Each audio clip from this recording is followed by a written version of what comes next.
Kagulat World. Grabe, Pilipinas.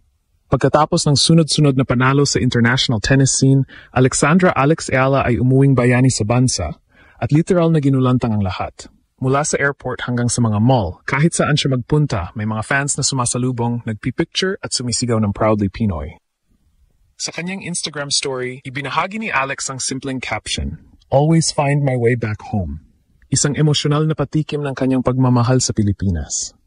Matapos ang napakagandang 2025 season kung saan pumasok siya sa top 50 ng WTA rankings at tinalo pa ang mga bigating kalaban tulad ni Iga Swiatek sa Miami Open, tila mas lalo siyang minahal ng mga kababayan niya. Ngayon, marami ang nagsasabing siya na raw ang next Pacquiao. Hindi dahil sa sport, kundi dahil sa impact.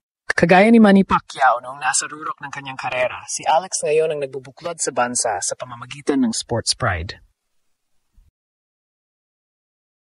Bata man o matanda, tennis fan man o hindi, lahat ngayon ay humahanga sa kanyang sipag, disiplina at pagiging makabayan. Pero higit sa kasikatan, ipinakita ni Alex na grounded pa rin siya. Sa mga interview, sinabi niyang gusto niyang magpahinga muna kasama ang pamilya at pagkatapos ay tumulong sa pag-develop ng tennis sa bansa. Balak niyang suportahan ang mga kabataang gustong sumunod sa kanyang yapak. Sabi nga ng isang sports columnist, kung si Pacquiao ang puso ng boxing, si Ayala ang puso ng bagong henerasyon ng Philippine sports. At sa pagbabalik niya na yon sa Pilipinas, isang bagay ang malinaw. Hindi lang siya champion sa court, kundi champion din sa puso ng mga Pilipino. Alex Ayala, ang bagong mukha ng inspirasyon, ang babaeng ginulantang ang mundo, at muling pinasaya ang Pilipinas. Matapos ang isang makasaysayang season sa international tennis scene, umuwing bayani si Alexandra Alex Ayala sa Pilipinas at literal na ginulantang niya ang buong bansa. Paglapag pa lang niya sa Enaaya, sinalubong agad siya ng mga fans, media at mga batang may hawak na raketa, bit-bit ang bandera ng Pilipinas. Mula sa airport hanggang sa mga mall, kahit saan magpunta si Alex, may mga taong gustong magpa-picture at sumigaw ng "Idol ka namin, Alex." Sa kanyang Instagram story, nag-post si Alex ng simpleng caption, "Always find my way back home." Ngunit para sa mga Pilipino, napakalalim na mensaheng ito. Pagkatapos niyang tapusin ang season sa career high ranking sa WTA, kabilang ang pagkakapanalo laban sa dating world number 1 na si Iga Swiatek sa Miami Open, ang kanyang pagbabalik-bayan ay tila pagdiriwang ng tagumpay ng buong bansa. Ayon sa mga ulat ng ABS-CBN at ESPN Philippines, si Alex ay nagwakas ng taon bilang unang Filipina na pumasok sa top 50 ng WTA rankings, isang milestone na dati imposible sa larangan ng tennis sa Pilipinas. Pero ang pinaka-nakakaantig, ayon sa mga nakasaksi sa kanyang pag-uwi, ay kung gaano siya humble at grounded pa rin. Walang entourage, walang yabang, simpleng ngiti lang sa bawat lumalapit na fan. At dito na pumasok ang comparison na paulit-ulit na inuulit ng mga sports analysts. Alex Ayala is the next Pacquiao. Hindi dahil sa laban sa ring, kundi dahil sa impact. Tulad ni Manny Pacquiao noong 2000s, si Alex ngayon ang nagbubuklod sa bansa sa ilalim ng isang bandera, sa court man o sa puso ng mga Pilipino. Parehong simbolo ng pag-asa, pareho ring patunay na ang Pilipino kayang makipagsabayan sa mundo. Pero higit sa kasikatan, may mas malalim na dahilan ang kanyang pagbabalik.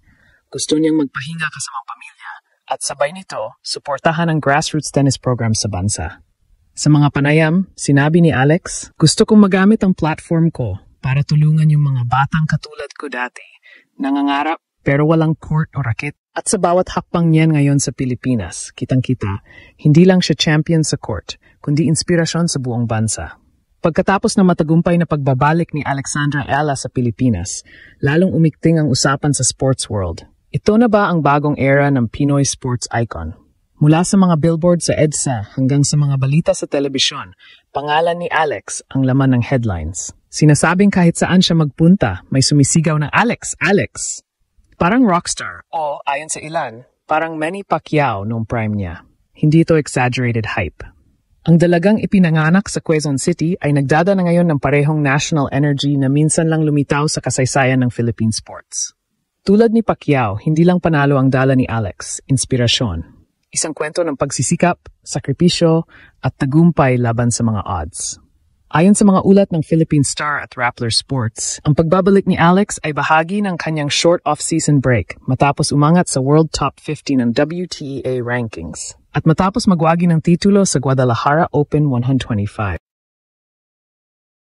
Pero, habang nakabakasyon siya, ginagamit pa rin niya ang oras para bumisita sa mga local tennis clubs, magbigay ng motivational talks, at magpakita ng suporta sa mga batang atleta. Ang isa sa mga pinakaabangang moment ay ang kanyang pagiging guest speaker sa Rafa Nadal Academy graduation, kung saan siya nagsalita tungkol sa journey niya mula sa pagiging isang batang nangangarap mula sa Maynila hanggang sa pagiging world-ranked tennis star. Ang video ng kanyang speech ay viral ngayon sa social media na may caption ng mga netizens, "Alex Ela is the pride of the Philippines." Ngayon, habang tinuturing na siyang next Pacquiao, marami ang nagtatanong, paano niya hahawakan ang ganitong klaseng kasikatan? Ayon sa mga malalapit sa kanya, si Alex ay may matibay na pundasyon: family, discipline, at humility. Hindi siya madaling madala ng fame at mas nakatutok siya sa long-term goal, maging Grand Slam champion. Sa mga panayam, sinabi mismo ni Alex, "Nakakatuwa na may kumpara kay Pacquiao pero gusto kong mag-focus sa sarili kong landas. Gusto kong makilala hindi lang bilang magaling na atleta, kundi bilang isang Pilipinang nagbigay daan sa iba." At ito marahil ang dahilan kung bakit siya lalong minamahal ng publiko. Hindi lang siya tumatak sa headlines, tumatak siya sa puso ng mga Pilipino. Sa panahon na madalas marinig ang mga balitang negatibo, si Alex ang paalala na may pag-asa pa, na may mga kabataang Pilipino pa rin kayang gumulat sa mundo. Ngayon, habang nag-iensayo siya para sa susunod na season ng WTA Tour, isang bagay ang malinaw. Si Alexandra Ela ay hindi lang next Pacquiao. Siya ay unang Alex Ela, isang pambihirang Pinay na may pusong mandirigma at kwentong inspirasyon ng buong bansa.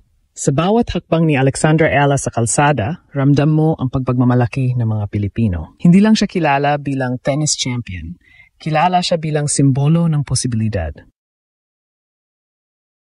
Tulad ni Pacquiao noon, nagmula siya sa simpleng pangarap, pero ngayon, siya na ang mukha ng bagong henerasyon ng Pinoy Pride. Sa kanyang pagbabalik sa Pilipinas, makikita ang epekto niya sa mga kabataan. Lahat gustong humawak ng raketa, lahat gustong sundan ang yapak ni Alex. Maging ang Philippine Sports Commission ay nagsabing handa silang suportahan ang mga grassroots tennis programs na inspirasyon ni Ela. Isang indikasyon na lumalawak na ang impluensya niya mula sa court hanggang sa mga komunidad. Habang papalapit ang susunod na Grand Slam season, bitbit ni Alex ang mga panalangin ng sambayanan. Hindi na siya basta atleta, isa na siyang pag-asa ng bansa na pinapatunayan sa mundo na kaya ng isang Pilipina ang umangat sa pinakamataas na antas ng esport. At kung paanong ginulat ni Pacquiao ang mundo sa ring, si Alex Ela naman ang gumugulat ngayon sa tennis court. Ibang arena, parehong puso, parehong laban para sa bayan.